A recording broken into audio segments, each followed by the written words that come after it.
Kad dođem na novo mjesto, prvo ga želim upoznati. Prošećem, osjetim ritam, vidim gdje svjetlo najbolje radi i gdje se kriju najbolji kadrovi. Te fotke su samo za mene, ali mi pomažu da zamislim cijeli dan. Kad dođe pravi trenutak, sve je već spremno.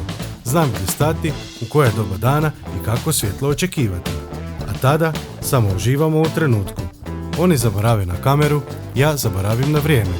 I tako nastane priča, fotografija po fotografija.